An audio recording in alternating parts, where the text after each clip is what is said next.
New York City was pushed to the brink as a relentless heat wave overwhelmed the power grid, leaving thousands of residents without electricity during some of the hottest temperatures of the year. In neighborhoods across the Bronx, parts of Upper Manhattan, Queens, Staten Island, and Westchester County, families suddenly found themselves trapped inside sweltering apartments with no air conditioning, no lights, and no relief. Temperatures climbed above 100 degrees, while the humidity made it feel closer to 110, creating dangerous conditions for children, the elderly, and anyone unable to escape the heat.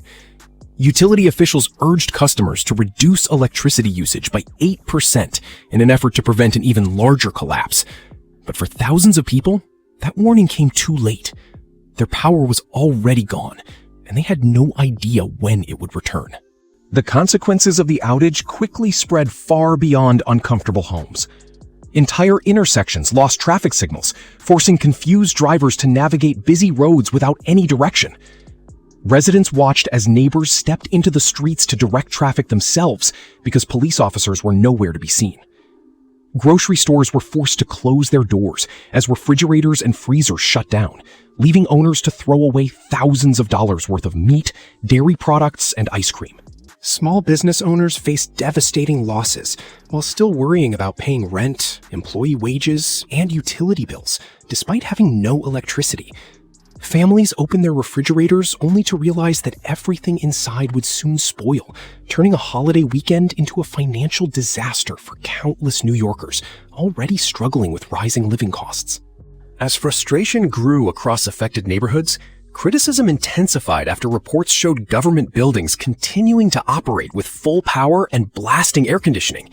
While residents were being asked to raise their thermostats and conserve energy, investigators measured temperatures inside City Hall hovering around a comfortable 73 degrees, with lights fully illuminated despite abundant natural sunlight pouring through the building. Similar readings were reportedly found inside other government offices, including the governor's Manhattan office, where indoor temperatures were even cooler. To many residents suffering through the blackout, the contrast was impossible to ignore.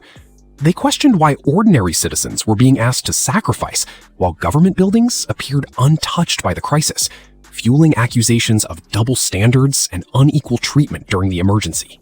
Meanwhile, transportation problems made an already miserable situation even worse. Penn Station became overcrowded as commuters faced train cancellations, long delays, and failing air conditioning inside one of the city's busiest transit hubs. Travelers hoping to leave for the holiday weekend instead found themselves packed into overheated terminals, unsure when their trains would arrive. Some were redirected to alternate stations and path trains, forcing them to drag luggage through the scorching streets. Although officials blamed the disruptions on extreme heat and mechanical issues, that explanation did little to calm the frustration of thousands of stranded passengers.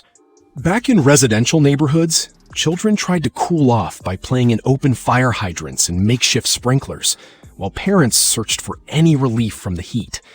But those efforts created another problem, as officials warned that excessive hydrant use was reducing water pressure and even causing brown, discolored water to flow into some buildings. Residents suddenly found themselves dealing with power outages, spoiled food, unbearable indoor temperatures, and unreliable water all at once. What started as an electrical failure quickly became a citywide infrastructure crisis. The blackout also reignited debate over New York's long-term energy policies. Critics argued that state leaders have pushed electric vehicles, electric buses, and widespread electrification, while placing increasing pressure on an already strained power grid. They questioned whether the infrastructure can realistically support the massive energy demand, especially during extreme heat.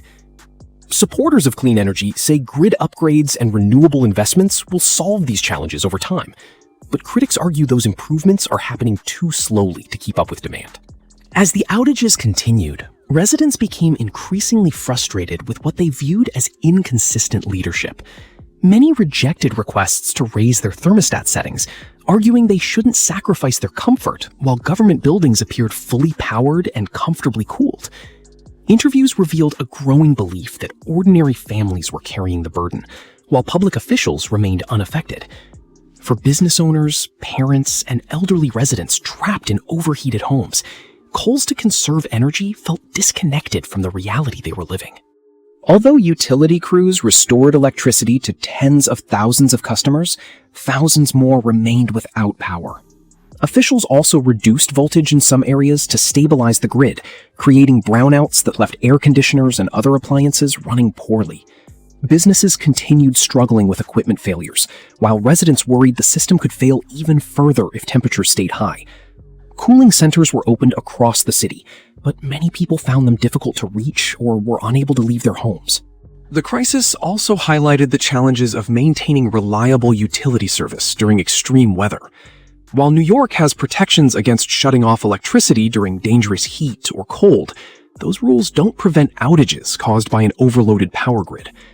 Residents questioned whether the city is truly prepared for increasingly frequent heat waves, while experts warned that aging infrastructure will face even greater pressure in the years ahead. By the end of the crisis, the blackout had become far more than a temporary inconvenience. It exposed weaknesses in New York City's infrastructure and raised serious questions about emergency preparedness, energy policy, and public trust. Families lost food, businesses lost income, and commuters lost valuable time, all while wondering whether the next major heat wave could bring an even bigger failure. Even as power was gradually restored, many were left questioning whether enough is being done to prevent another crisis like this in the future.